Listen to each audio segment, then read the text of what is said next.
唔係筍盤都唔過嚟分享啊！今日介紹呢一套咧華發觀山水個山頂嘅疊墅哦。咁首先咧佢係響大路邊嘅，而且咧仲係一個單邊位嘅位置，加上咧最多人中意嘅咧就係佢地下室咧係直通車庫嘅，產權180幾平方，實用面積咧係去到300幾平方嘅。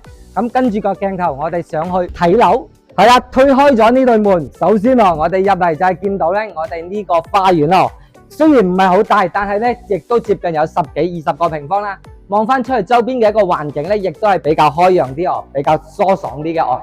再入嚟我哋睇翻1樓嘅一個格局啦，餐客一體嘅大廳就接近有35個平方啦。開間嘅話咧，亦都接近有3.8米嘅，而且咧我哋飯廳位置咧亦都大咗個中空位置。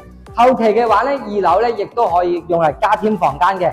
咁呢邊過嚟嘅話咧，就係我哋嘅一個廚房位置啦。廚房位嘅話咧唔大哦，但係亦都接近有6個平方啦。後期嘅廚房門咧亦都可以開翻嘅。咁樓梯嘅位咧就係響呢邊啦，可以落地下室以及我哋2樓嘅睡房區嘅。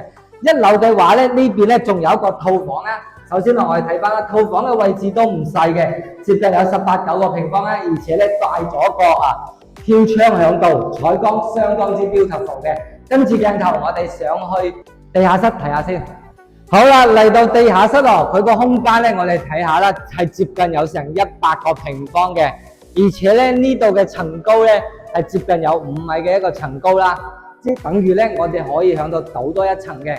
咁佢呢個空間嘅話咧，亦都有3個採光面啦。首先第一個採光井，包括我哋後邊咧亦都有一個採光井，而且咧呢邊嘅話咧亦都係有一個採光井嘅，所以呢個地下室嘅採光咧亦都係相當之唔錯啦。重點嘅就係我哋呢個地下室咧，呢度開翻個門出去咧，就係我哋可以直通翻出車庫呢邊嘅，相當之方便。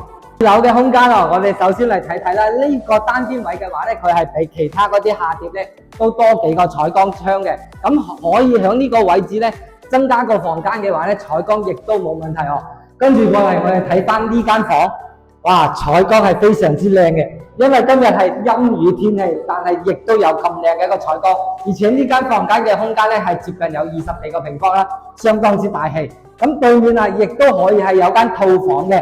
咁呢間套房咧同我哋1樓嗰間嘅面積咧接近係差唔多噶啦，而且咧採光咧2樓咧係比我哋1樓嘅採光仲加要光猛嘅。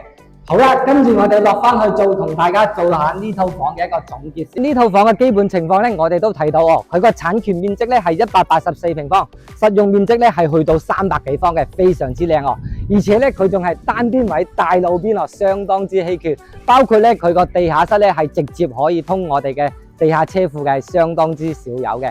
咁業主嘅話咧，依家先係放170幾萬，響我哋觀山水嚟講真係買一套少一套嘅。如果你對呢個戶型感興趣嘅話咧，歡迎聯繫我過嚟現場實地睇樓嘅。